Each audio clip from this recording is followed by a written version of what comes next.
আসসালামু আলাইকুম, সবাইকে আবার নতুন একটি ভিডিওতে স্বাগতম। এর আগে আমি একটি ভিডিও দিয়েছিলাম যে আমার ছাদে কিছু সবজি গাছ লাগাবো। তো সেটারই আজকে আপডেট দেখাবো আপনাদেরকে যে সবজিগুলো কি অবস্থায়, কি পরিমাণে হলো। পুঁইশাক গাছটা দেখতে পাচ্ছেন, এটা অনেক ছোট লাগিয়েছিলাম।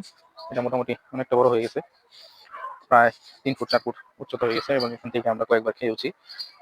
আর এই যে একটা হাইব্রিড বেগুন গাছ, এই বেগুন গাছের পাতাগুলো আমি বলেছিলাম যে একটা বট গাছের মতো পাতা, দেখেন।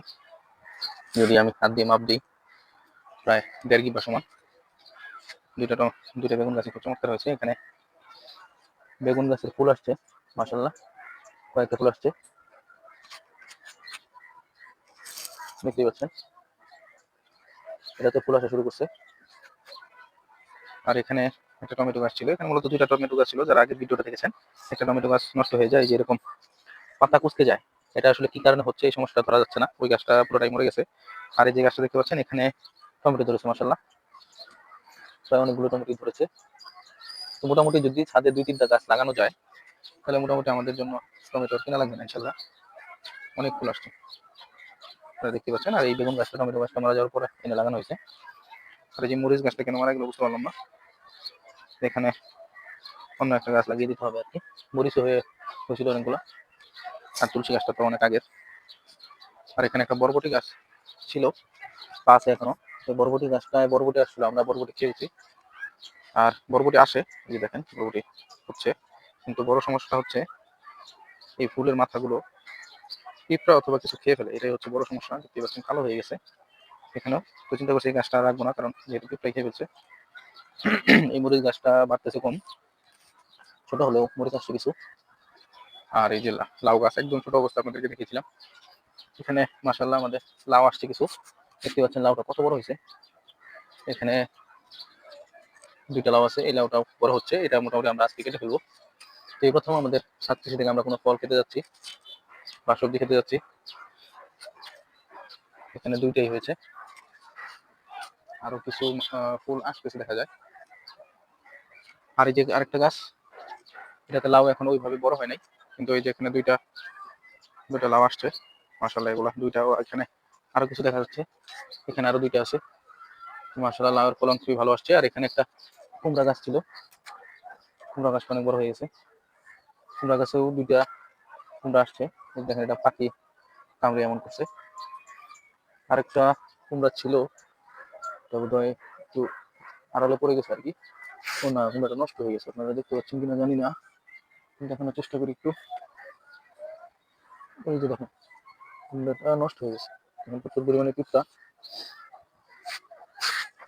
তো একটা জিনিস ছাদ কৃষি করে যা বুঝলাম, আমাদের এই যে এখানে যে গাছগুলো দেখতে পাচ্ছেন লাউ গাছগুলো মূলত টবে বা এইসব ছোট ক্যারেটে চাষাবাদ করা যায় না, কারণ এদের প্রচুর পরিমাণে জায়গা দরকার, মাটি দরকার, এরা ছড়ায় বেশি। এখানে আরেকটা লাউ গাছ, এখানেও মাশাআল্লাহ ভালো ফলন আসছে। কিন্তু আসলে লাউ গাছে এক ধরনের পোকা দেখতে পাচ্ছি, দেখেন ছোট ছোট, আপনারা দেখতে পাচ্ছেন। এখানে হয়তো বিষ দিতে হবে। এটা তো মাশাআল্লাহ ভালো ফলন আসছে, গাছের সাইজ অনুযায়ী ফলন মাশাআল্লাহ ভালো আসছে। আর এখানে নিচে 2টা দেখেন বড় হয়ে যাচ্ছে।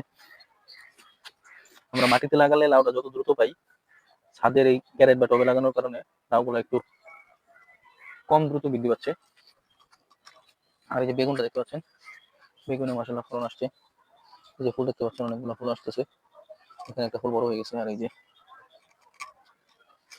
এখানে কুমড়া গাছটা বড় হচ্ছে, এটাকে আমরা একটু, যেহেতু এটা ছড়াই গেছে, এটাকে আমরা তুলে দিই যাতে এখান দিয়ে সে উপরে উঠতে পারে। এটা দিয়ে দিলাম, এখন সেটা দিয়ে এটার উপরে উঠবো। আর এই যে মরিচ গাছের আরেকটা সমস্যা হচ্ছে, এই যে পাতা কুচকে যায়।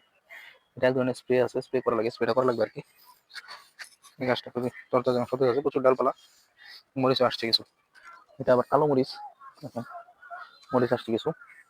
আর যে বেগুন গাছটা উপরে লাগানো হয়েছে।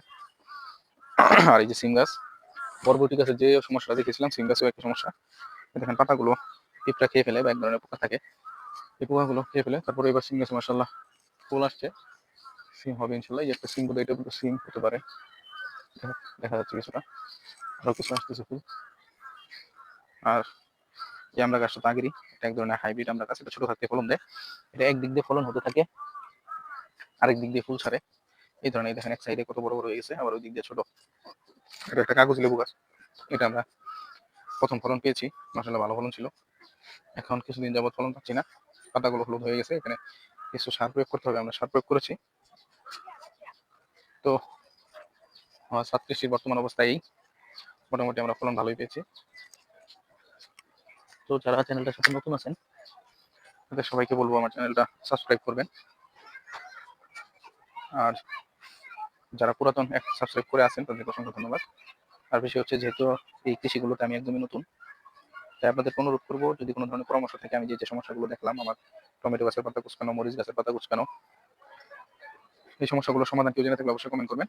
আর আমার চ্যানেলের সাথে থাকবেন। সবাইকে ধন্যবাদ। আসসালামু আলাইকুম। আল্লাহ হাফিজ।